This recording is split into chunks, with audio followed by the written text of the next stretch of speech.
Boa tarde, mais um podcast Tudo Pode Sem Limite.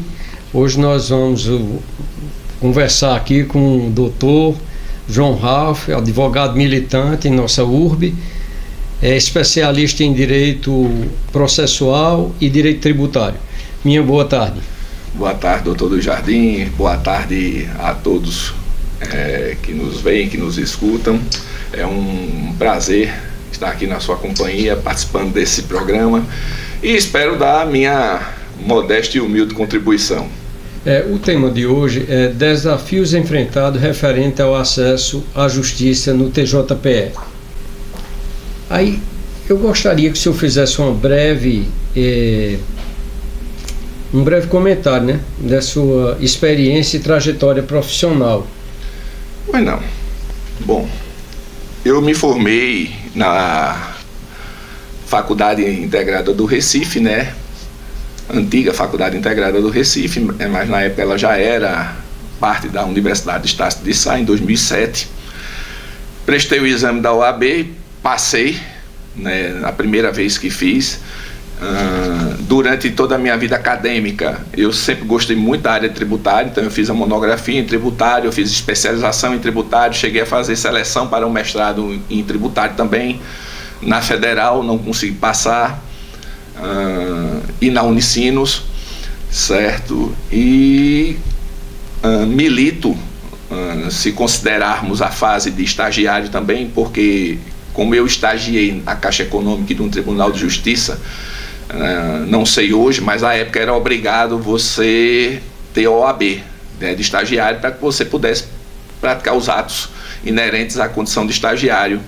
Então a minha primeira inscrição na ordem como estagiário foi em 2005, certo? Então depois eu tirei a definitiva como advogado já em 2008, né? E sempre militei, tá? Sempre trabalhei com a advocacia, né? Minha profissão é advogado. Eu trabalhei também, já prestei assessoria jurídica a alguns órgãos públicos, algumas prefeituras, e milito há 19 anos. Doutor João, ultimamente, nos últimos... o senhor 19 anos, né? Mas eu digo, nos últimos 20 anos, a justiça ela vem se tornando um tanto quanto inexitosa para o advogado. Sim.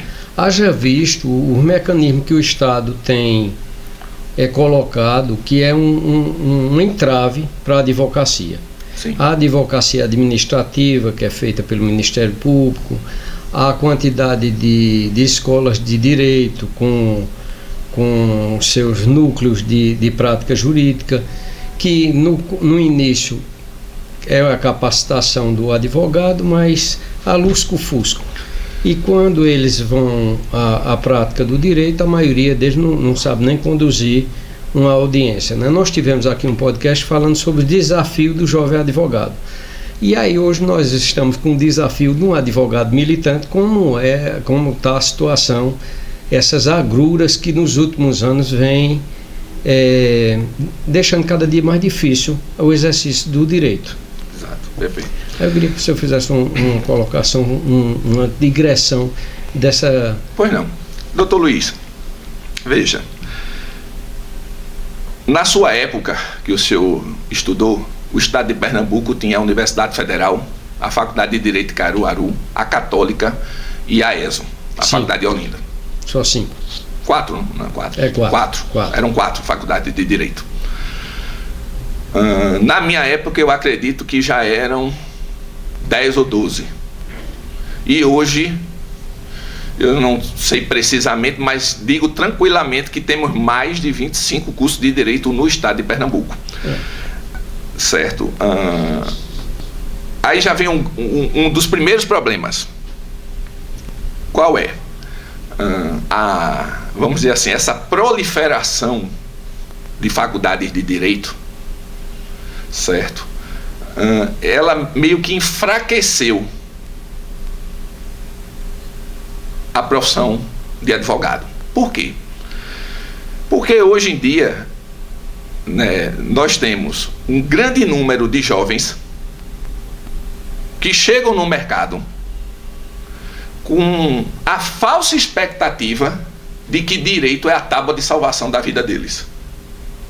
Direito, de fato, ele tem uma gama de oportunidades que talvez outras profissões não ofereçam. Por exemplo, o cara pode ser delegado, promotor, procurador, juiz, advogado, pode prestar um concurso para ser um analista de algum órgão público. Então, nesse sentido, o direito oferece, de fato, uma gama de oportunidades. Só que aí você vai para a realidade, e a realidade é muito dura. Muito dura. Tem faculdade de direito que forma turma, e esses alunos, quando são formados, prestam exames para ingressar nos quadros da ordem e não passa ninguém. Tem aluno que faz 4, 5, 6, 7, 8. Eu conheço pessoas que fizeram 10 vezes o exame da ordem para poder passar. Também conheço alguns. Pronto. Isso significa o quê?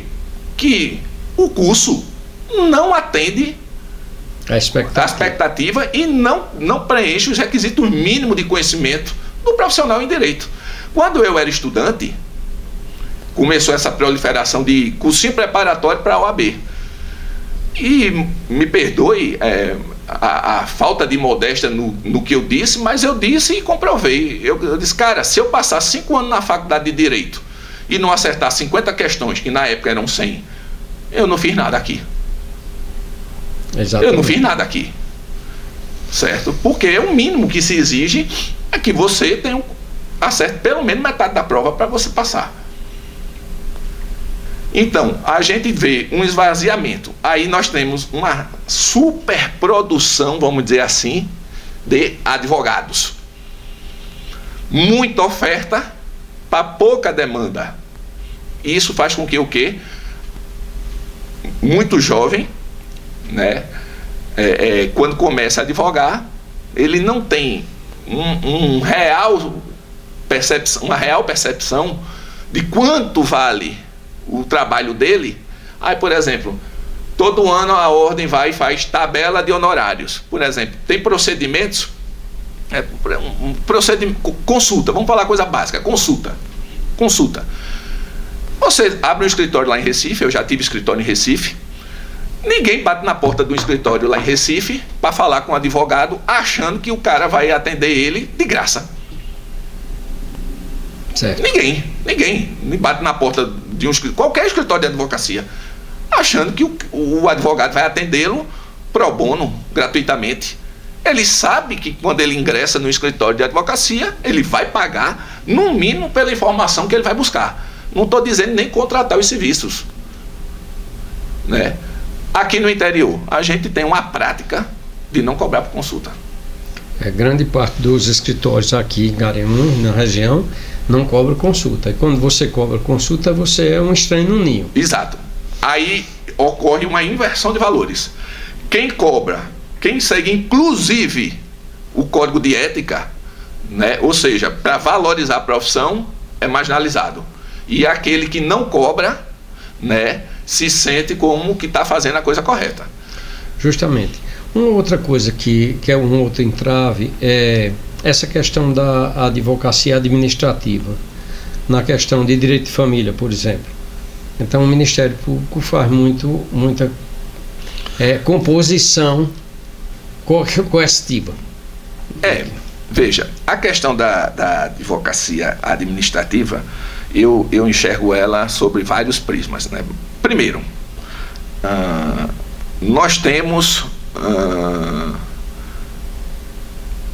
um exemplo o senhor deu aí de direito de família, né? Nós temos hoje o Ministério Público que pode atuar como, vamos dizer assim, um interveniente, né? Um pretenso, né, por força legal, defensor dos interesses de menores, incapazes, né, interesse difuso, enfim, toda aquela coisa, né? E muitas vezes se choca com a realidade. Por que eu digo isso? Porque pela minha experiência profissional, eu costumo dizer que, com todo respeito, não estou querendo faltar com respeito aos membros do Ministério Público, certo? Mas para mim isso é uma constatação fática. Eles vivem no mundo ideal, eles não vivem no mundo real, certo? Quer ver profissionais que atuam, né? Mais para frente a gente vai chegar lá. Defensor público, porque nós temos, infelizmente, uma grande parcela da população que não tem condições de contratar advogados particulares, né? Temos aí defensorias públicas abarrotadas de processos. Defensor público vive a dura realidade, tanto de saber, para quando ele está pedindo, por exemplo, uma mãe que chega desesperada precisando pedir uma pensão ao companheiro que não quer pagar. E aí o defensor público vai, propõe ação de alimentos, aquela coisa toda, mas ele sabe que, ao propor a ação, a parte que vem de lá também, ele já sabe qual é a situação do camarada. Muitos desses pais que se negam a prestar esses alimentos também, não vou entrar na seara da questão moral, da questão ética, não, mas a questão real mesmo é que muitos deles não têm emprego formal. Eles trabalham na informalidade, né? Então aí você pega o camarada, por exemplo, que faz bico como pintor, bico como pedreiro. Como é que vai aferir? Como é que você vai aferir a capacidade de renda de uma pessoa dessa? Exatamente. Um promotor chega e diz: não, você vai pagar 30% do salário mínimo. 30% do salário mínimo hoje é quase R$400. E se for no campo ele ganha 150. Pois é, então, por quê? Porque na concepção, né, do Ministério Público, ele tá lá o ideal de direito dele. E nós, né, os colegas defensores públicos, a gente que está ali na linha de frente, a gente vê a realidade do que é. Certo? Então, isso é uma coisa que pesa muito. Outro ponto, né, dessa questão de advocacia administrativa, aí vou falar agora, mas eu acho que mais para frente me farei entender melhor. São os chamados processos administrativos, propriamente dito, que figuram nos demais órgãos públicos. Né? Por exemplo, você tem uma denúncia contra um servidor, tá? Num determinado órgão, um servidor público, determinado órgão público, né? E aí parece que além do entrave burocrático que existe, né, no SEI, né, que é o sistema que você tem que acompanhar, tem que fazer o cadastro, toda aquela coisa, existem certas situações que eu não entendo como chegam a tornar-se procedimentos ou processos administrativos. Eu recentemente tive o caso de uma servidora do próprio tribunal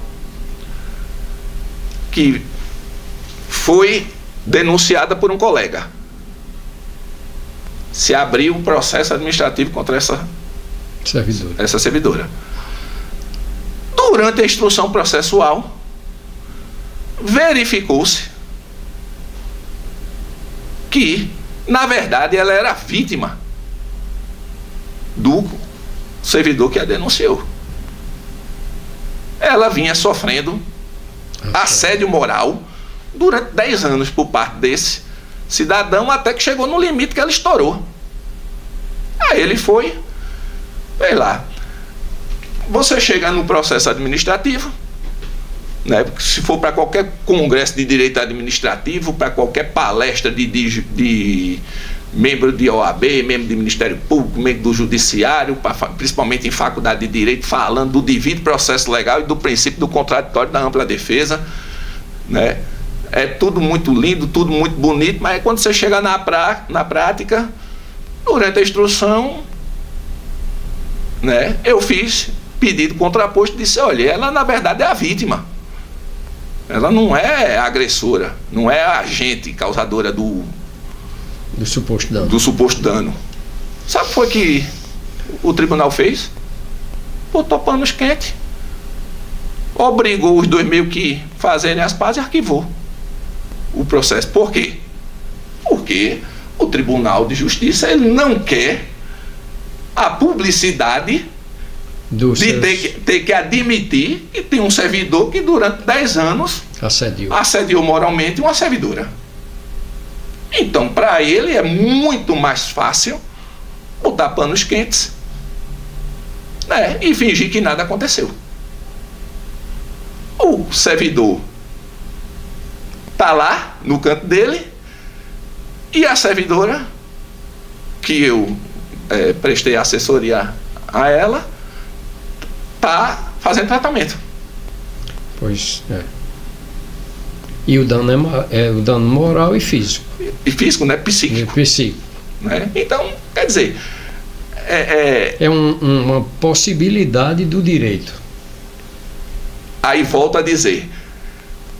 jovem advocacia, vamos preparar tudo, aquela coisa toda, certo. Mas a gente tem que preparar para a realidade. E parar com essa conversa que há muito tempo...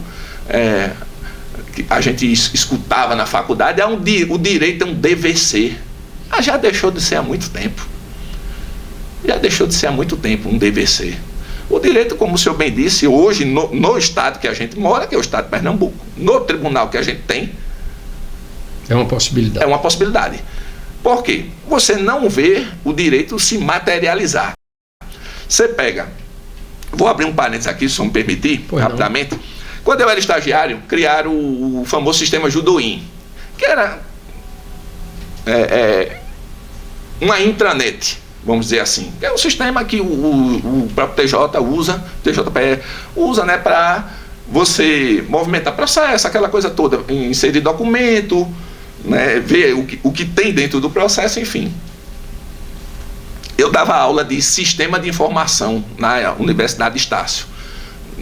Eu dei aula na Faculdade do Recife e dei aula na Universidade de Estácio de algumas cadeiras de direito. Uma das cadeiras que eu dava chamava-se Legislação em Telecomunicações e era no curso de SI, certo? E eu tive um aluno no curso de SI que foi um dos mentores, criadores do Judoin e da introdução do PJE aqui no nosso estado. Toda vez que eu encontrava com ele no fórum, eu olhava para ele e dizia: Brad, se eu soubesse que era tu que ia fazer isso, eu tinha te reprovado. Ele começava a rir: mas professor, o que é isso? Eu digo: não, bicho, tem condição não, um negócio desse. É impressionante a diferença, né, de qualidade mesmo, quando você manuseia o que nos é oferecido a nível estadual com nível federal, no TRT e no CRETA da Justiça Federal. Assim, a diferença é um negócio gritante. É um negócio gritante.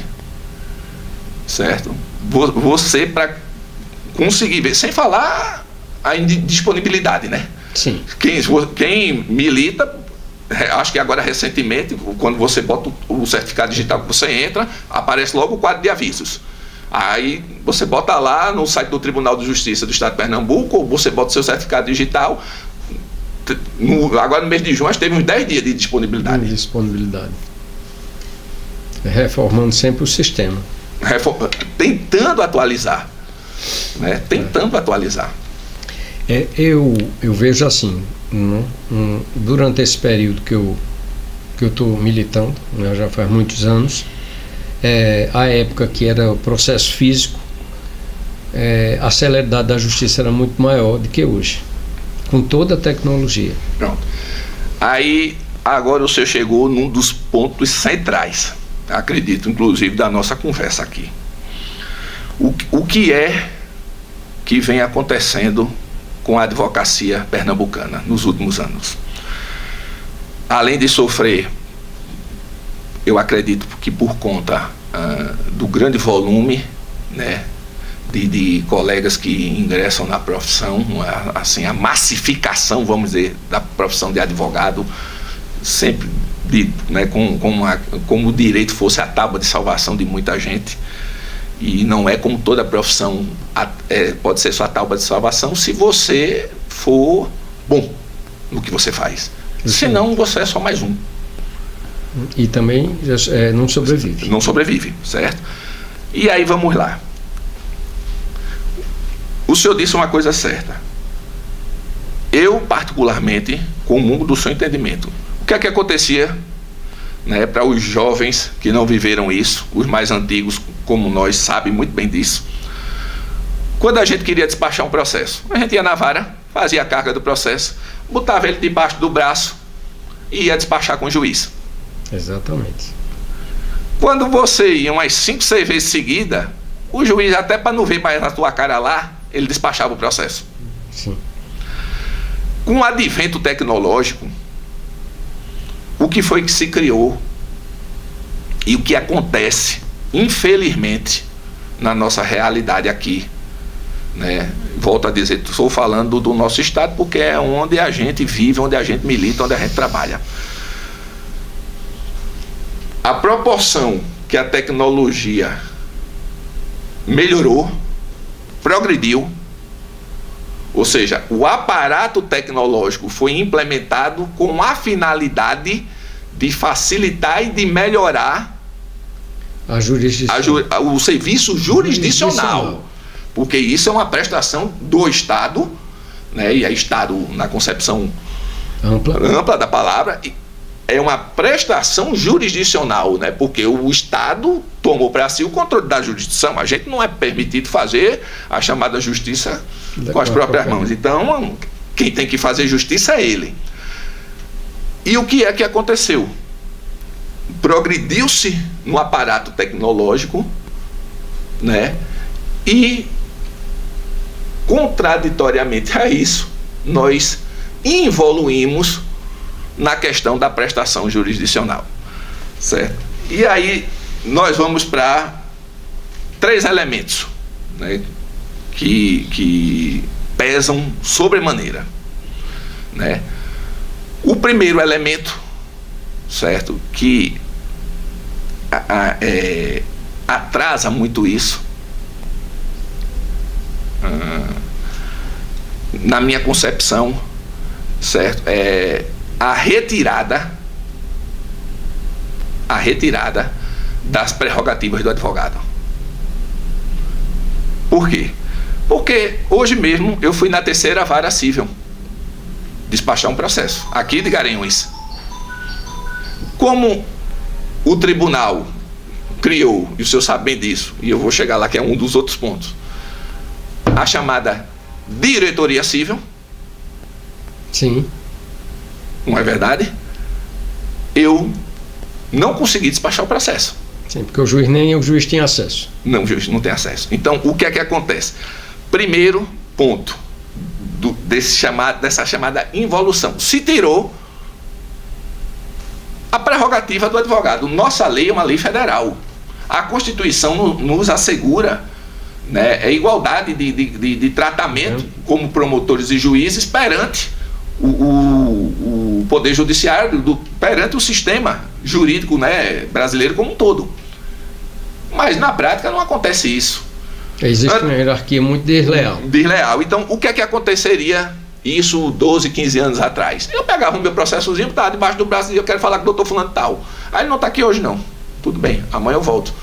Ia no outro dia, e se fosse preciso no outro dia, até que ia chegar um dia que ele ia me pegar lá e já teriam dito a ele, olha, faz 5 dias que ele vem seguido aqui, doutor João, querendo falar com o senhor. Aí ele, manda ele entrar, o que é que o senhor quer? Eu disse, não, eu quero despachar isso aqui porque não foi cumprido isso aqui que o senhor determinou, pronto. Pegava a caneta, fazia lá, estava resolvido. Despachava no processo. No processo mesmo, de punho. Despachava no processo. Então, a primeira violação que esse avanço tecnológico inibiu, né, a pessoalidade da coisa. Tornou o processo por demais impessoal. E aí, mas o princípio da impessoalidade do magistrado, veja, princípio da impessoalidade não tem nada a ver, certo, com a impessoalidade praticada contra a nossa profissão. O princípio da imparcialidade significa que ele não pode se valer, né, de preconceitos, preconceito que eu digo é os conceitos já estabelecidos dele e de outros elementos de convicção. Sim, certo? Com um ou outro advogado. Com um ou outro advogado e com uma outra parte. Né? Agora, justamente para reforçar o princípio da impessoalidade é que deveria haver o quê? a pessoalidade no sentido de respeitar a nossa profissão. Exatamente. E isso foi retirado. Por quê? Porque hoje, né, nós advogados somos figuras completamente descartáveis no sistema jurídico como um todo. Vou chegar lá para frente ainda. O segundo ponto. O Tribunal de Justiça do Estado de Pernambuco, a despeito de gostar muito de alardear os seus avanços tecnológicos, mas parece que ele sente prazer, ou isso é uma missão deles, eu não sei, porque eu não componho o Tribunal de Justiça do Estado de Pernambuco, em dificultar ao máximo o trabalho da advocacia.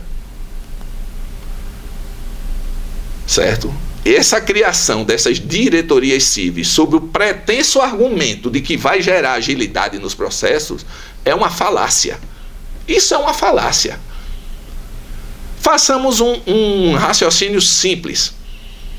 Quem milita, muitas vezes bate na porta do escritório um cidadão que tem um bom direito, ou como é que o senhor diz? Uma boa possibilidade hoje, tem uma boa possibilidade, certo? E doutor, não, eu sofri um prejuízo aqui, comprei uma televisão,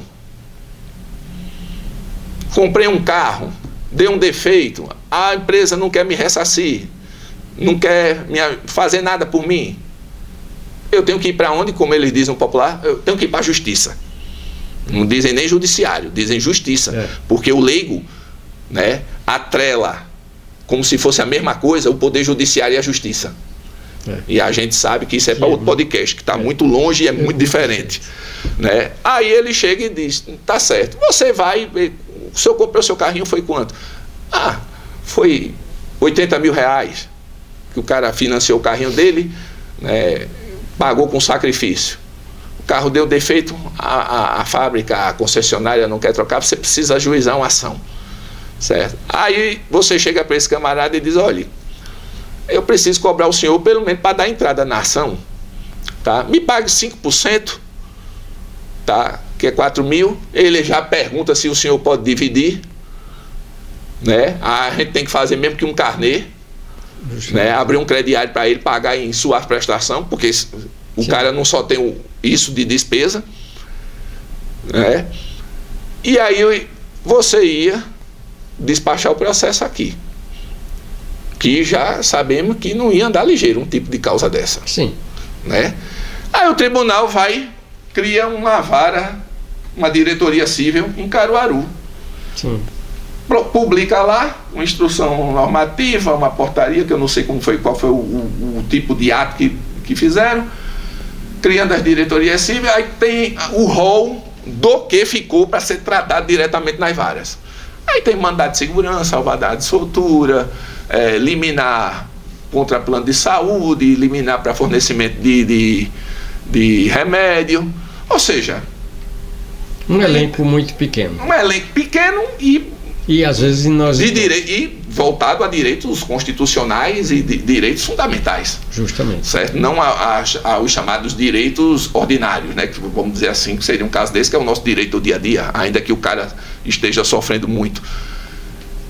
Aí eu vou chegar para esse cidadão agora e dizer, olha, seu processo, para eu despachar ele tem que ir em Caruaru. Mas minha diária para eu ir em Caruaru custa tanto. Se eu for cobrar o mínimo que a tabela da ordem manda por uma diária, e eu for 5 vezes em Caruaru despachar esse processo para ele, que a gente sabe que teria que ir bem mais, ele me paga mais do que se eu tivesse cobrado 20%. Sim, e tem uma coisa, não quer dizer que você vá a Caruaru e o pessoal da direção, da diretoria, lhe atenda. Atender até atende, mas não dá cumprimento. Por quê? Por conta daquele primeiro problema que eu falei ao senhor. A retirada das nossas prerrogativas, daquele contato mais direto com o servidor. Eu vou lá, despacho, ele me atende muito educadamente. Eu tenho clientes que, graças, né, à intervenção divina, podem pagar, e eu vou despachar os processos lá em Caruaru, mas já teve semana para realmente produzir efeito, eu tive que ir 2, 3 dias seguidos para despachar o processo. Aí ele andou. Da mesma forma que eu já tive cliente que me pagou, eu fui, 15 dias nada, eu tive que ir de novo, 15 dias mais nada. Aí eu digo, ó, vou abrir uma reclamação na ouvidoria, isso é um absurdo. Aí foi que o processo saiu do canto. Então, o mecanismo criado pelo Tribunal de Justiça, no meu entender, ele cria mecanismo para dificultar a atividade da advocacia. Eu vejo da seguinte maneira, né? Ele diz que essa impessoalidade que ele criou, né? Ele quer uniformizar que toda uma comarca como uma comarca que tem pouca demanda. Então vamos dizer que tem 800 processos e uma comarca que tenha 4.000 processos. Então eles querem uniformizar todas essas para que aquele que tem 4.000 processos chegue para os 800 processos. Veja, se a ideia... Aí paralisa as outras comarcas que tem um andamento? Não. Veja, se o argumento é esse, né? Isso vai levar muitos anos e vai colapsar a advocacia. É outro argumento falacioso. Por quê? Porque, veja, é impossível você, mesmo a nível de Estado, uniformizar o andamento processual. É impossível. O que foi criado, na verdade, doutor, é o que eu chamo de mecanismo de barreira. Mecanismo de barreira em que sentido? O tribunal, ele cria barreiras que impedem o advogado, e principalmente hoje a parte, de questionar, de provocar, produzir qualquer tipo de ação nos integrantes do judiciário pernambucano. E aí vem o terceiro problema para mim: a mentalidade dos servidores. Não vou generalizar, dizer todos, mas também me permitam, já que eu não estou generalizando, dizer que 80% dos servidores do Tribunal de Justiça que compõem atualmente o Estado de Pernambuco tem a mentalidade, tem a praxis, certo, de utilizar esses mecanismos de barreira e essa burocracia que o tribunal criou para não produzir. Aí, rapidinho, como isso funciona? Hoje eu cheguei na terceira vara para despachar o processo. O rapaz, até muito educado, veio falar comigo. Tudo bem. Mas aí, da questão, é diretoria cível, ele não tem o que fazer. Se não tivessem criado a diretoria cível, a primeira pergunta que o servidor faz é: qual é o dígito? Justo. Não é? Quem milita sabe disso. Qual é o dígito desse processo? Porque ímpar é com fulano, pai é comigo. Sim. O dígito é tal. É com fulano. Tá, cadê fulano? Tá em teletrabalho. Tá, e como é que eu falo com ele? Não, o senhor manda um e-mail para aqui, para a secretaria da vara, e a gente caminha para ele, depois ele vem e responde. Que nunca responde. Quando você questiona a ausência de resposta, doutor, porque está na fila, que é outro mecanismo criado, que é esse mecanismo aí que o senhor disse, falou, dessa questão de uniformizar, a chamada fila. Tudo isso junto, o que é que produz? O que o senhor disse no início da sua fala: uma prestação jurisdicional inexitosa. E eu vou mais além. A nível daqui do que a gente vive na nossa realidade, né, a prestação jurisdicional do Tribunal de Justiça do Estado de Pernambuco é um fracasso. É um fracasso para com a profissão, é um fracasso principalmente para com a população, levando em consideração que nós temos uma população pobre, uma população carente, pior ainda, é quem mais sofre, certo? E em contrapartida, né, a gente não sai em manchetes, principalmente a nível nacional, com nada exitoso. A última vez que saímos é porque o presidente queria fazer uma calçada da fama, que depois da repercussão ele voltou atrás, que aquilo é uma ideia ridícula, porque eu tenho vários amigos que são juízes e todos eles disseram que aquilo é ridículo, que se algum deles fosse embargador, jamais iria passar por um negócio daquele, mas mesmo não tendo feito a calçada da fama, mandou fazer as estátuas. Mandou fazer estátua. É difícil. É uma situação um tanto quanto embaraçosa, o exercício da advocacia. Sim. Atualmente você não tem o que... Qual é a justificativa que a gente vai dar aos nossos clientes? Pois é. O cliente... Os clientes que já foram, nos contrataram. E até aqueles que a gente cobrou o chamado sinal para a prestação do nosso serviço. Nós estamos amarrados a ele a questão do nosso código de ética, e acredito que a grande maioria da profissão, querendo ou não, procura seguir. Aí, agora é aquela história, a corda vai ter que torar de um dos dois lados para essa diligência em Caruaru, na diretoria civil. A gente não pode sair do processo porque o cliente não tem condição de pagar. Não. Ou você banca. Resultado, eu particularmente, o que é que eu estou fazendo? Eu procuro juntar o maior número possível de processos daqueles que não podem me pagar para cumprir a diligência, e vou despachar no dia, daqueles que podem pagar. Sim. Aí quem pode banca os restos. Quem banca o resto, infelizmente. Aí, outra coisa que eu gostaria que a gente... Essas são as principais dores, né? Dores. As nossas agruras do dia a dia, né? Para o advogado iniciante, ele não consegue... o escritório não consegue se manter durante 2 anos. É difícil, muito difícil. Aí eu queria que você fizesse um breve relato sobre as fases do movimento de acesso à justiça e até chegar a esse colapso. Porque eu acredito que se não houver uma quantidade de servidores necessária para impulsionar essas diretorias, e tá certo, existe uma meta para cada funcionário agora, mas quando a demanda é exorbitante, porque hoje também criou-se uma expectativa de direito que qualquer coisa, até uma topada, é um dano moral. Pois é. E aí muitos colegas não têm a capacidade de dizer que o direito é ruim. E aí faz uma demanda e aquilo gera um processo e vai ter um resultado. E com isso atrapalha, de certa maneira, o direito como um todo. Veja, em relação ao acesso à justiça, a gente teve aqui no Brasil particularmente 3 fases, né? A gente teve a primeira fase do judicário, que seria mais ou menos a implantação do que hoje nós entendemos por defensoria pública, né? Que é a criação de um sistema que permitisse ao pobre, aquele que não tinha condição de acesso ao judiciário, de tê-lo, né? Que sistema é esse?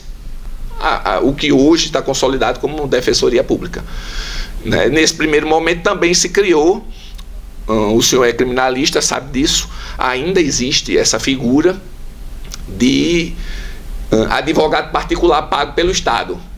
Eu não sei, o senhor sabe, às vezes o cara está sem um advogado para fazer um júri, a juíza o convoca, e o senhor faz o júri e depois o Estado lhe paga pelaquela prestação de serviço. Certo? Então essa foi a primeira fase, né? A segunda fase, aí já acredito, pelo movimento que a gente vinha na época de redemocratização, aquela coisa toda, e de criar pilares para a democracia, criamos institutos que na verdade não atendem, protege o direito, se presta a servir a democracia, mas para o pobre mesmo, um cidadão pobre que não tem condição de pagar um advogado, de estar pagando custo de processo, é meio que fantasioso, né? Que você criou a ação popular, a ação civil, né? diversos mecanismos que, na verdade, quem se utiliza disso são os órgãos do Estado, ou os paraestatais, né? OAB, Ministério Público, federações, defensoria, entendeu? Então, não é aquela coisa que está a serviço. Então, o senhor vê que o acesso está sendo ampliado, e eu vou chegar até na terceira fase logo, que a terceira fase foi a criação dos juizados especiais, como uma forma de tirar do poder judiciário, vamos dizer assim, principal, se é que se pode dizer assim, causas mais complexas, causas mais simples, deixando só as complexas, e resolver mais rápido. Direito do consumidor. O juizado, direito questões cíveis e criminais de menor complexidade. E aí se alastrou o leque e veio a primeira pancada na advocacia. Qual foi a primeira pancada na advocacia? A ausência, né, do advogado em causas de até 20 salários mínimos. Sim. Não precisa de advogado. Então, o Estado, né, através dos seus poderes constituídos, e aí já é o próprio executivo, o legislativo e o próprio judiciário, ele já deu a primeira pancada na advocacia, que foi dizer, olha, para esse pessoal mais pobre, não precisa de advogado. Embora a empresa está com advogado. A empresa vai levar advogado, é obrigada por lei, certo? E aí a gente já começa a ocorrer o quê? Um desequilíbrio. Porque se eles quisessem de fato dar o acesso à justiça, o que é que o Estado teria feito? Pronto, a parte pode vir sem advogado, a depender das questões para tratar, porque é questão de hipossuficiência, tudo bem. Agora tem o seguinte, litigou contra a empresa, o Estado vai pagar um advogado para ela. Por quê? Porque como é que vai ficar um leigo discutindo com um colega profissional da gente? Isso não existe. Isso não existe. Diferença de arma muito grande. Muito grande. Não há paridade de armas. Né? Aí, foram existindo mecanismos que ampliaram o acesso à justiça, mas esse acesso, ele é efêmero, ele não é real, não é concreto. Por quê? Porque as pessoas continuam desassistidas. E aí, vamos mais além. O senhor falou aí, certo, que nós temos muitos processos. Nós temos muito processo mesmo no Brasil, de uma forma geral. Mas por que nós temos muito processo? Primeiro, porque nós não temos a conduta, a mentalidade, e isso de uma forma geral, enquanto sociedade, da conciliação. Falta a nós brasileiros essa percepção da conciliação. Eu tinha um professor que dizia: é melhor um mau acordo do que uma boa briga, porque o mau acordo resolve logo a questão e todo mundo vai viver sua vida, certo? Segundo, o próprio Estado, e aí novamente Estado na concepção ampla, ele não incentiva a criação de câmaras de conciliação, como nos países de primeiro mundo existem milhares. Então, em vez do cara estar resolvendo, por exemplo, uma questão dessa, hipoteticamente, do carro, o cara comprou o carro veio com um vício redimitório ou apresentou algum problema, mau funcionamento, para que levar uma questão dessa para o judiciário? Bota na Câmara de Conciliação, Mediação e Arbitragem Privada. Seria uma alternativa mais viável. Mais barato, mais rápido, mais viável. Até porque as câmaras de conciliação, né, aqui nós temos uma muito boa em São Paulo. Quem é que tem o maior interesse naquilo ali, inclusive para baratear custo de operação? As próprias empresas. As próprias empresas. Porque quando você cria a Câmara, está o Itaú, que é um conglomerado, né? E está o cara que tem uma farmacinha. Ele não é lojista, não é comerciante na mesma praça, tem direito de usar a Câmara do mesmo jeito que o Itaú. Então, para ele utilizar o serviço da Câmara é muito mais barato, muito mais viável, do que ele também ter que contratar um advogado para estar brigando na justiça por conta de uma suposta violação de direito. Então falta essa questão também da mentalidade do conciliar, né? E somando-se a isso, eu não sei se eu cheguei a mandar para o senhor pesquisa do CNJ, né? Veja, falar sobre isso. Em 2015, 9 anos atrás, certo? Eu procurei e não localizei, só localizei as mais recentes, mas eu posso até ver se eu me comprometer com o senhor a procurar para ver se eu localizo. Mas na pesquisa CNJ de 2015, salvo o melhor juízo, né, ou 2013, o Tribunal de Justiça do Estado de Pernambuco figurava como o 4º pior em questão de transparência e produtividade. Com o passar dos anos, ele foi galgando algumas posições, certo? Hoje, na última pesquisa, que foi 2024 já, ele está, salvo o melhor juízo, em 14º lugar. 14º. Ah, melhorou. Cara, melhorou. Agora eu vou te dizer uma coisa. Se você leva em consideração que a gente mora num estado que é berço do direito. Sim. Que teve a primeira faculdade de direito do país. Que já tivemos grandes juristas. E hoje a gente tem um tribunal desse, me perdoa a expressão, mas é capenga. Para mim, enquanto pernambucano, como advogado pernambucano, é uma vergonha você dizer que o nosso Tribunal de Justiça, hoje, com todo esse aparato que tem, com tudo que investe, está em 14º lugar. Com todo respeito aos outros estados da federação. Mas Pernambuco, na minha concepção, não tinha como estar pelo menos entre os 3 melhores. Aí, agora, Ralf, a gente fez uma digressão sobre essa questão dessa formatação que foi criada aqui no estado de Pernambuco. Eu acredito que talvez, se eles colocarem mais funcionários, né, e capacitarem mais pessoas, isso possa se normalizar daqui a uns 2 ou 3 anos. Não, o senhor está sendo muito otimista. Então eu acredito que antes disso nós vamos ter um colapso do direito, sim, do exercício do direito. Veja, eu sou, quem me conhece, o senhor me conhece, e quem me conhece sabe disso, eu sou uma pessoa extremamente objetiva. Sei que às vezes confundem muito essa objetividade com frieza, né, ou com indiferença. Não é, certo? Objetividade é você ver a coisa como de fato ela é e se apresenta, né? Se futuramente vai mudar, eu não sei. Posso até torcer para que mude, torço, certo? Mas aí vamos lá ao que o senhor disse. Bom, saindo um pouco do direito, certo? Eu pratico artes marciais há mais de 30 anos e iniciei minha vida como praticante de arte marcial no judô. E o fundador do judô, né, que é o Jigoro Kano, ele dizia que você prepara uma geração para 100 anos. O que isso significa? Uma geração seria uma década, um decênio. Porque você pega ali do jovem, da criança, até o início da sua vida adulta.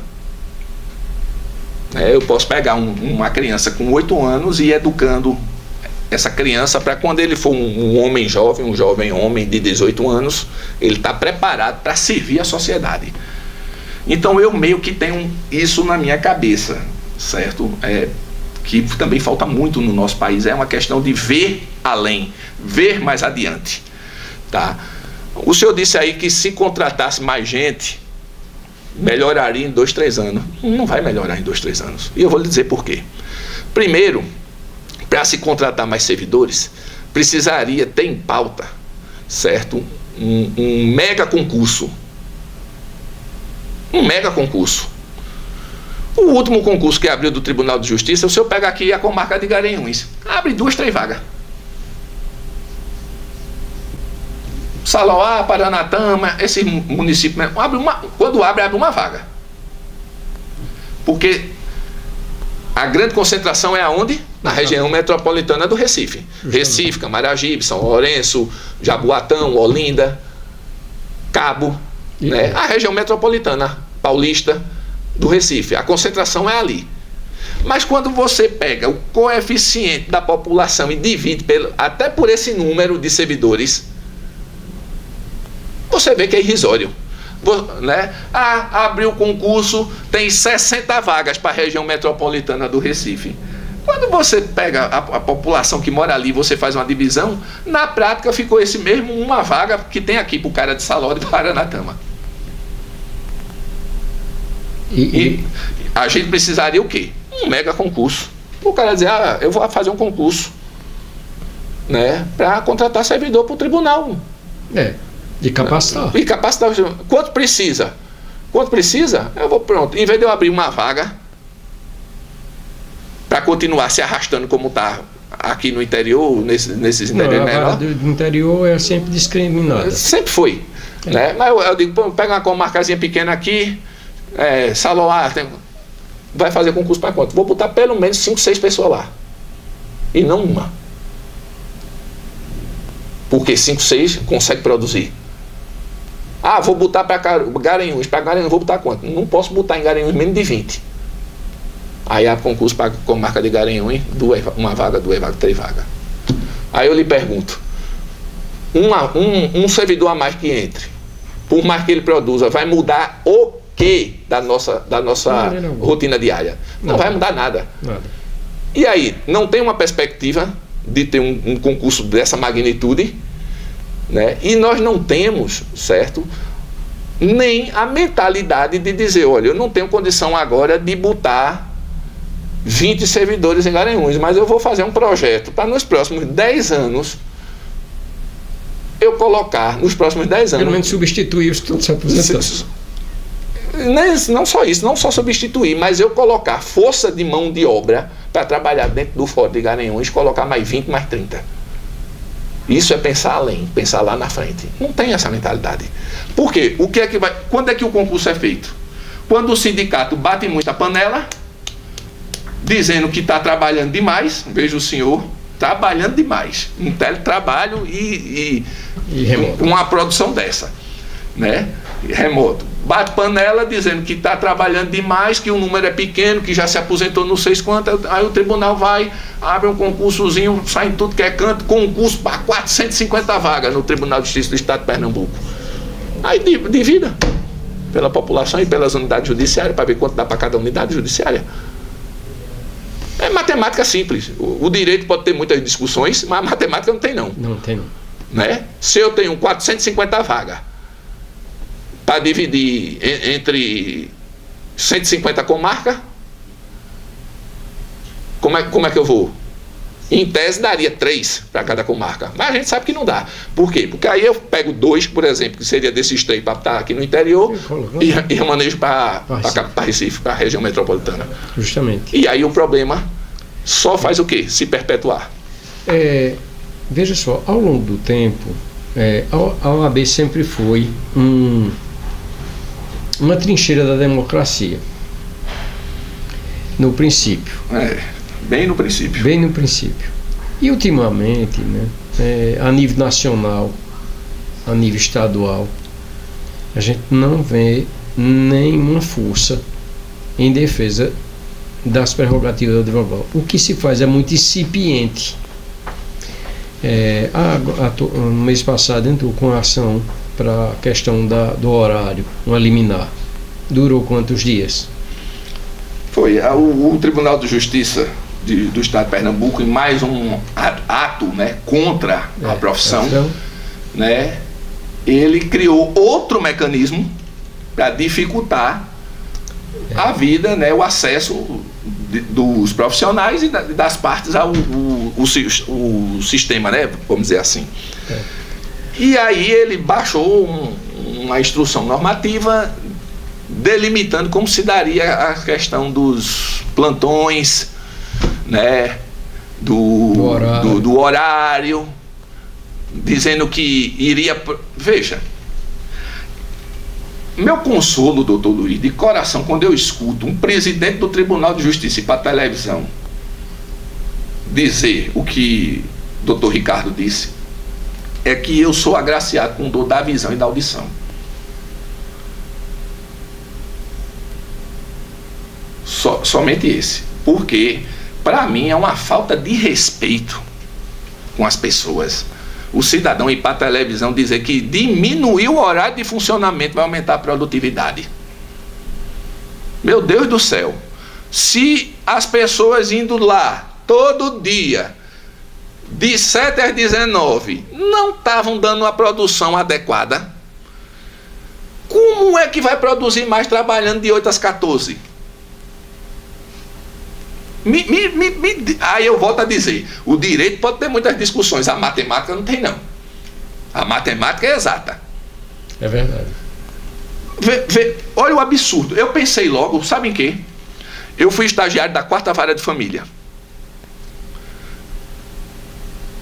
Tive a honra de estagiar com um grande juiz, Clicério Bezerra, certo? Um grande juiz, que naquela época já tinha, talvez pela origem dele, essa percepção com o mais necessitado da prestação jurisdicional. Para você ter uma ideia, antes de ser modinha, antes de ter ranking de produtividade e tudo, trabalhávamos, eu, um assessor que ele tinha, Edmilson, já falecido, Deus o tenha, e Clicério. Quando chegava no final de todo mês, ele trancava a porta do gabinete e dizia, só vamos despachar as urgências. E vamos produzir, vamos sentenciar os processos. Isso em 2006, né? Produzíamos em 3 dias de 400 a 450 naquela época sentenças. Todo mês a gente fazia isso. Eu estagiei lá 1 ano e 8 meses. 1 ano e 8 meses que eu passei lá, todo final de mês era assim. Fechava o gabinete e dizia sentença, sentença, sentença, e dava sentença. Aí o tribunal começou a criar um ranking. Foi o que aconteceu. Colegas dele começaram a dizer, bicho, tu tá lascando a gente. Por quê? Porque aí tinha um juiz, que eu não sei se ele aposentou, lá em Recife, né? Doutor Rosalvo, Clicério dava 450 sentenças no mês, ele dava 30.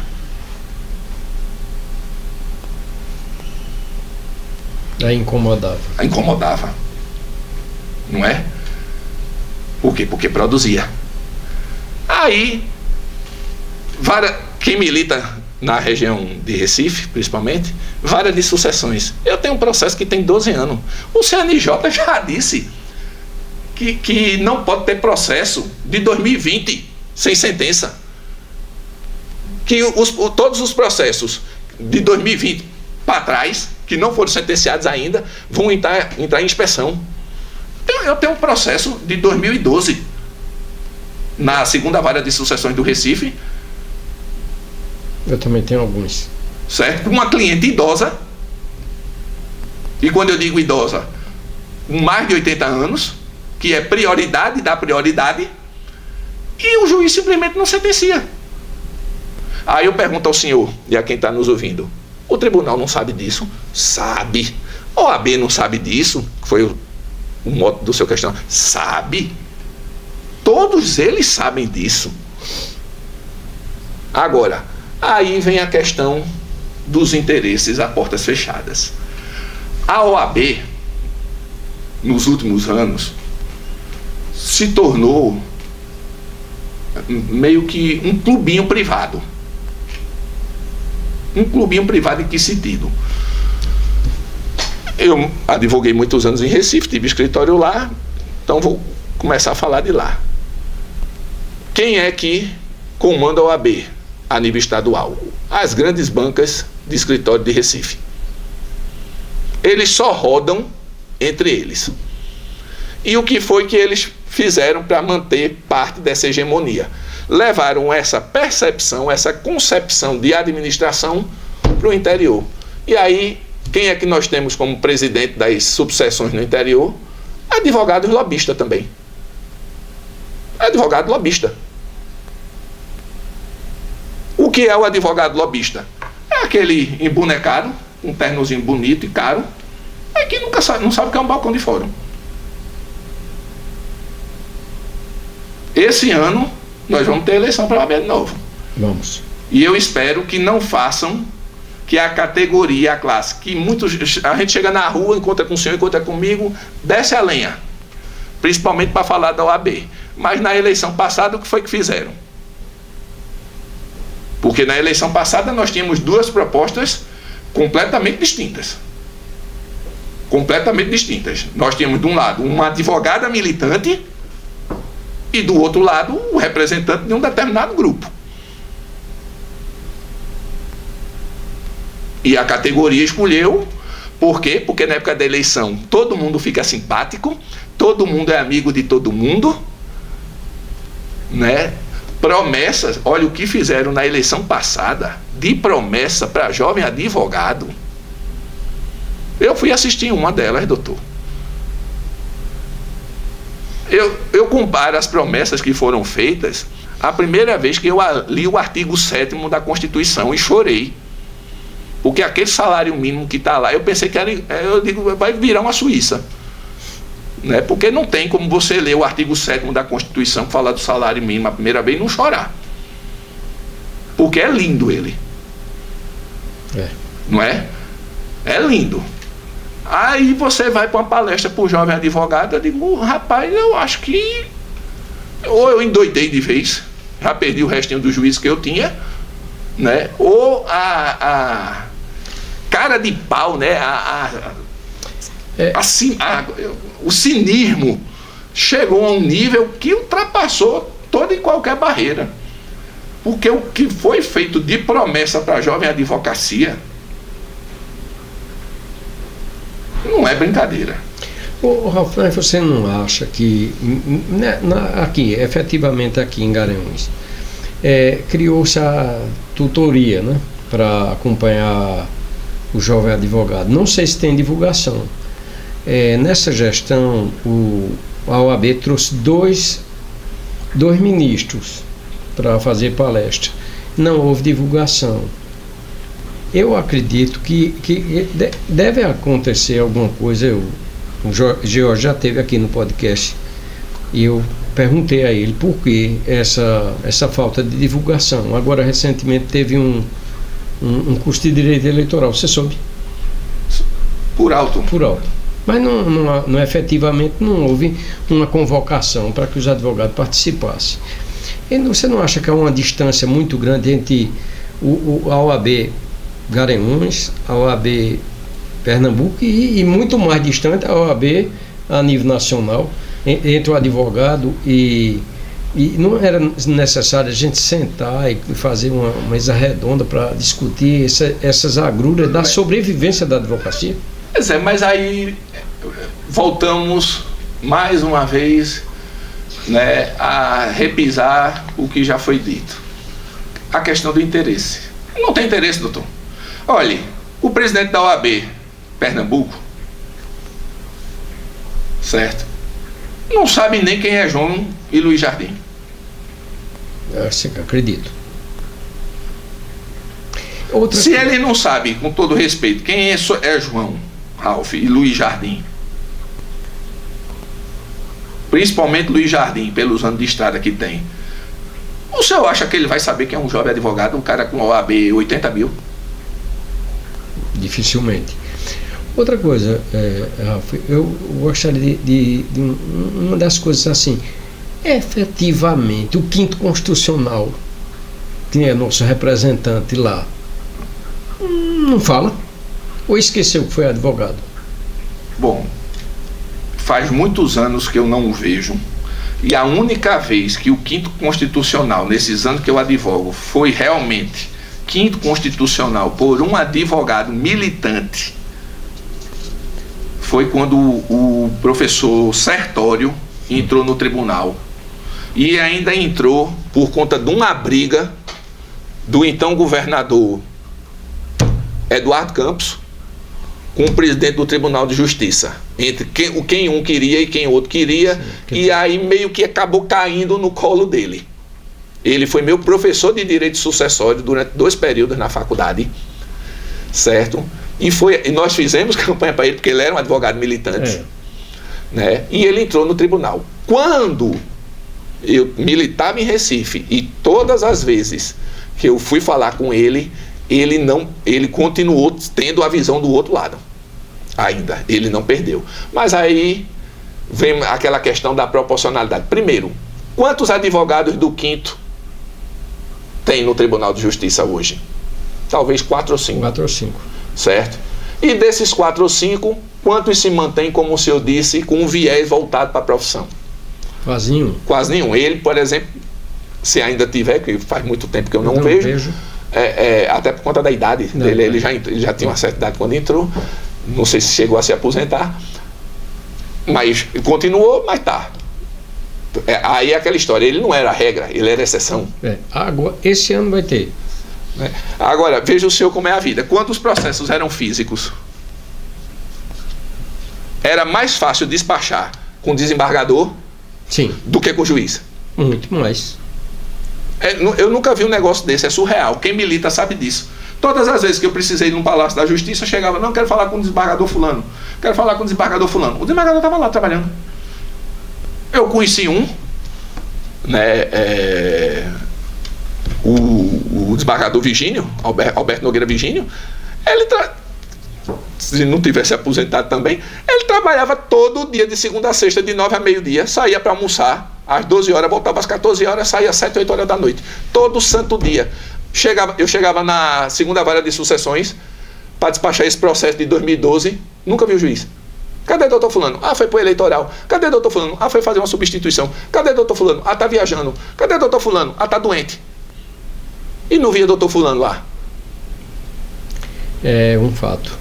Aí, veja só, Ralph, eu gostaria que você fizesse umas sugestões, tanto em relação à postura da ordem, né, dos advogados do interior, o que é que a gente pode fazer, né? A gente deve pressionar a OAB, que é nosso órgão que representa, nesse sentido, né, de melhorar essa prestação jurisdicional, que o próprio exercício da advocacia está ameaçado, né? Hoje você consegue terminar um inventário e não consegue o formal de partilha para fazer o registro. Eu vou dar a minha humilde opinião, tá? E aí é uma opinião pessoal minha. Esse ano, como já disse, nós temos eleição. Eu não sei quem dos colegas militantes vai sair, certo? Até me coloco à disposição, se os colegas militantes entenderem que meu nome pode prestar serviço à profissão. Agora, a gente precisa, primeiro de tudo, né, devolver a OAB aos advogados militantes. Primeiro passo. A gente precisa ter um presidente da nossa seccional Garanhuns, um advogado militante, um advogado de balcão, um advogado que saiba o que é pedir. Muitas vezes suplicar e se humilhar, que é o que a gente faz no dia a dia da luta, no fórum. Certo? Primeiro de tudo, a gente precisa ter um representante que seja advogado militante. E, pelo amor de Deus, não misture política externa com a OAB. Fulano é vermelho, ciclano é amarelo, ou é de esquerda, é de direita, não misture. Certo? Isso aí são concepções pessoais de cada um, e fora todo mundo é livre para fazer e divulgar as suas ideias, né? Desde que com respeito é válido. E não podemos misturar com a nossa profissão e dizer, eu não vou votar em Dr. Luiz porque Dr. Luiz é de direita. Isso não tem nada a ver. Eu não estou votando em Dr. Luiz para ocupar um cargo público. Eu estou votando em Dr. Luiz para ser presidente da Ordem dos Advogados do Brasil, seccional de Garanhuns, que é o que me interessa enquanto advogado. Certo? Então, primeiro de tudo, a gente precisa devolver a OAB aos advogados militantes. Né? Termos um presidente que nos represente nesse sentido. Segundo, precisamos ter ações efetivas. O que é ação efetiva? Ah, então eu vou trazer 2 ministros. Tá, pra quê? Só para pagar passagem para ele, hospedagem? Tá achando que ele já ganha pouco? O que é que o senhor acha que um ministro do Supremo, do Superior Tribunal de Justiça vem fazer aqui em Garanhuns, dando uma palestra, além de passear?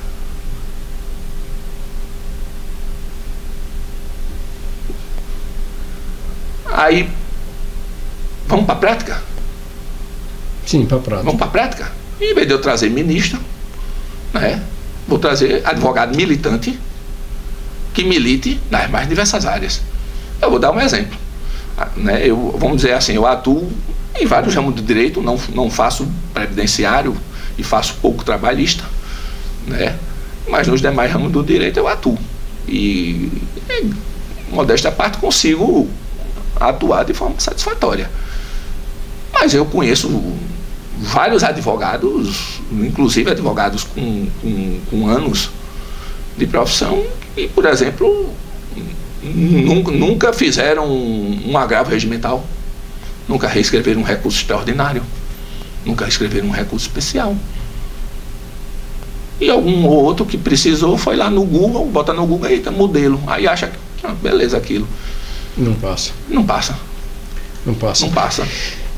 Então, vamos ser, concluindo, objetivo. Vamos trazer o que faz a profissão andar. Efetivamente, eu tive como presidente da Ordem 2 vezes, há muitos anos atrás. E o caminhar era totalmente diferente do que se prega hoje, a nível de Estado. Né? Porque na época era Júlio Oliveira o presidente. E depois foi Ademar Rigueira. Uhum.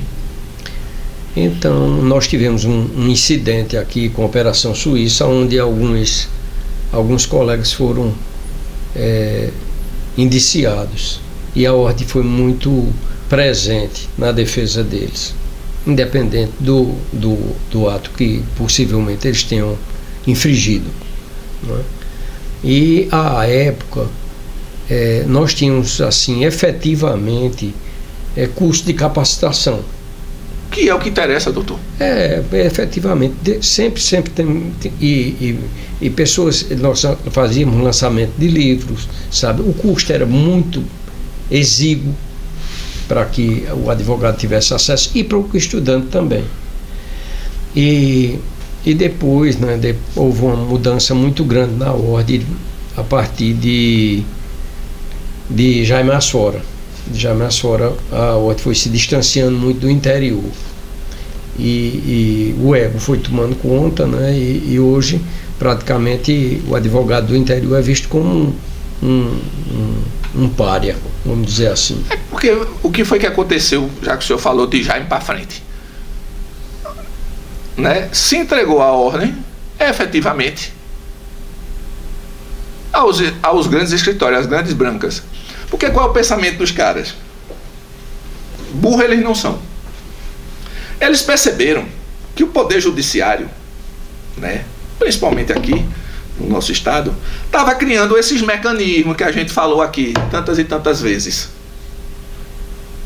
E aí, como é que você cria, vamos dizer assim, o contramecanismo? Se tornando, né, ou se alçando ao mesmo patamar que ele. O Tribunal de Justiça criou isso aqui, de mecanismo. A gente precisa ter arma para bater de frente com eles. Como é isso? A gente precisa ter representatividade, precisa estar na OAB. E como é que funciona o direito no nosso Tribunal de Justiça há muitos anos? Principalmente no 2º grau. Com influência. Com influência. O velho QI. Quem indica? Quem pede. Quem pede, quem conhece. Porque se você... Hoje a luz da lei... O direito, esqueça de direito. Pelo amor de Deus, esqueça de... Não. O jovem advogado, né, que assiste esse podcast, Não acho que você vai chegar no Tribunal de Justiça lá para fazer uma sustentação oral com base no direito, botar a toga, fazer um discurso e que vossas excelências depois vão olhar para a sua cara e dizer: não, doutor, o senhor está certo. O seu direito pode ser o melhor do mundo. Não vale nada se você não conhecer pelo menos um dos desembargadores que vai julgar o processo. E levar um memorial para cada um deles. Não vale nada. Eu já fiz uma sustentação oral. Isso há muitos anos atrás. No Tribunal de Justiça do Estado de Pernambuco. A pedido de umas pessoas conhecidas minhas, da época que eu tinha sido estagiário, um rapaz foi preso por tráfico de droga. Coisas assim que são tão absurdas que eu só acreditei porque eu vi. O rapaz foi preso por tráfico de droga sem droga. Sem droga. Não tinha droga com ele. Como era a história? 3 horas da manhã, a Rocan fazendo ronda lá pelas periferias de Recife, pegaram um elemento, deram um baculejo, como chama no popular, no cara. O cara estava cheio de pedra de crack e com um punhado de dinheiro no bolso. Veja para o senhor o que é a realidade. Parece coisa de filme, mas não é não. Quando os policiais disseram de quem é essa droga, ele era desafeto do rapaz, porque o rapaz era trabalhador e vivia falando mal dele na comunidade. Aí ele disse: a droga é de fulano. Os policiais foram indiciaram. E aí, me perdoe, eu não tenho nada contra a polícia não, nem as forças de segurança, mas aconteceu, não posso deixar de dizer. Botaram a porta do barraco do cabo às 3 horas da manhã abaixo e prenderam o cara. Eu fiz um habeas corpus para ele e fui fazer a sustentação oral no Tribunal de Justiça. Para azar dele, caiu na época na primeira Câmara Criminal, que era chamada Câmara do Inferno, que tinha Dr. Milton, a desembargadora Alderita Ramos, que não dava nem bom dia às pessoas. Sim. Certo? E o outro lá eu não me lembro. Nildo Neri. Eu acho que era Dr. Nildo.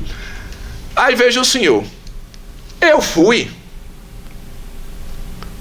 precisava do parecer do representante da Procuradoria. Sim. Eu conhecia, da época de estágio, o então, que hoje é desembargador, doutor Itabira, né, pessoa muito boa.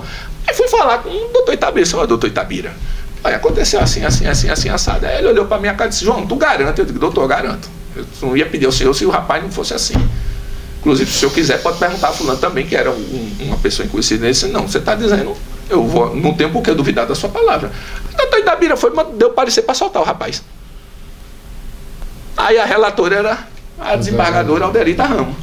Ela escreveu no voto dela que o fato do rapaz não ter droga no momento não significava que ele não fosse traficante. E que o fato da polícia ter entrado na casa dele às 3 horas da manhã não era nenhuma irregularidade, tendo em vista que ela escreveu no voto, convidou a polícia para entrar na casa dele às 3 horas da manhã e negou a soltura do rapaz. Eu só consegui soltar o rapaz no STJ, porque óbvio, aí pelo menos naquela época era um absurdo um negócio desse. Aí o senhor vê. Então, o jovem advogado, ele tem que ter em mente e ser preparado para isso, doutor. Porque o que é que está se fazendo? Está se criando uma roupagem, uma ideia na cabeça do jovem advogado de que ele vai resolver tudo com isso. Todo mundo que sai da escola de advocacia acredita que vai resolver o problema das injustiças do mundo. Do mundo e com base no melhor direito. No melhor direito. E não é. Não é. A nossa prática, infelizmente, hoje, né, a profissão se torna difícil e se esvai por conta disso. Porque aí nós não temos um órgão de representação de classe que tenha coragem de bater de frente com o tribunal. Quando é que a OAB bate de frente com o judiciário? Quando ela quer fazer média. Feito foi essa ação aí. Agora, como o senhor disse, que durou 2, 3 dias. Né? Durou 2, 3 dias. Aí para fazer média, aí sai tudo que é jornal, o OAB entra com ação no Supremo para isso, certo? Isso aí era um dos absurdos que o Tribunal de Justiça cometeu. A OAB não tem acesso às pesquisas do CNJ de transparência e de produtividade, não. Porque está lá no site do CNJ. Né? A OAB procura saber, né, no interior, como está o funcionamento e o atendimento do judiciário à população, seja OAB local, seja OAB a nível estadual. Procura saber. O que é que ela faz de ação para melhorar esse atendimento à população? Trazer ministro não vai ser. Não. Eu acredito assim, Ralf, que a gente tem que fazer uma construção. Né? Outra coisa, o advogado está muito disperso, todos os advogados. Né? A gente não consegue se unir num objetivo comum, que é a defesa da cidadania, a defesa do cidadão. Sim. E a defesa do Brasil. Sim, então nós precisamos ser um feixe que inquebrável. Agora você vê que enquanto tiver o ego e os interesses pessoais norteando as instituições, a parte mais frágil, e aquele que o defende, o advogado que é militante, o advogado que vai à cadeia, o advogado que leva a sua pastinha, vai ao fórum, que milita no dia a dia, enquanto esse é que defende a cidadania.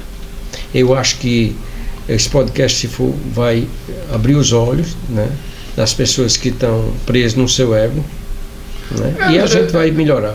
Eu espero que sim, doutor, porque, veja, nós, enquanto profissionais do direito, enquanto advogados que somos, nós não somos responsáveis só para a garantia de direitos fundamentais, a garantia da cidadania, né, do indivíduo, certo? Acima de tudo, o advogado, né, a profissão da advocacia, ela é, pelo menos, o seu ideário original, da época que se comungava por justiça, no sentido da palavra justiça, certo? Ela é, no meu humilde entender, o maior defensor do Estado de Direito. E uma sociedade que pretende se mostrar democrática, igualitária, progressista no sentido de evoluir, certo? Em suas mais diferentes setores e segmentos, ela precisa ser pautada no Estado de Direito.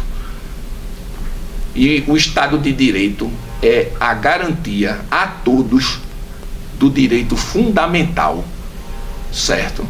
De viver dignamente. E só quem pode defender esse Estado de Direito, ou não só, mas que tem a função precípua, somos nós advogados. Você colocou muito bem. Suas reflexões finais. Bom, eu gostaria primeiramente de agradecer o convite do senhor, agradecer a oportunidade. Foi muito bom estar aqui conversando, tendo esse papo com o senhor.